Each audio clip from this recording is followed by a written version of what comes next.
Për gjërave interesante, për shembull që na ka bërë përshtypje, është njëri prej dietarëve të mëdhtë të Medinës që nuk pranon të tipte fetva për çështjet jashtë Arabisë Saudite. Një nga dietarët më të mëdhtë të kohës, pra kur përmendet emri i tij, të gjithë thonë s'ka si ai.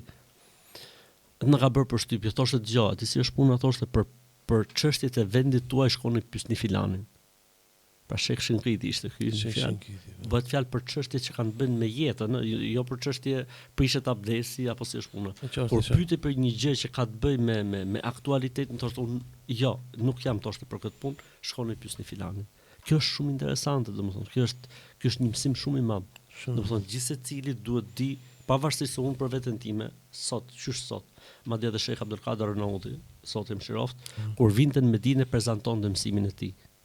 Vinte ule në mësimin e tij Sheikh Bekr Buzejdi, nga kollozët Ibn al-Qayyim i kësaj kohe, ule në mësimin e tij.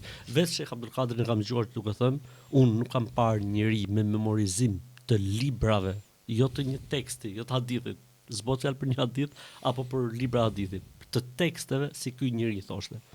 Sheikh Shinkiti. Po.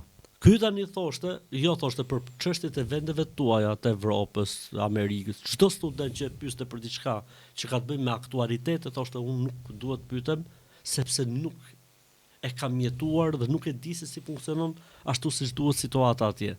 Po shkoni pyesni filan dietar, një tjetër, domethënë po në Medinë, një zë shumë i njohur Sheikh Abadi, atë thoshte pyeteni për vendet tuaja.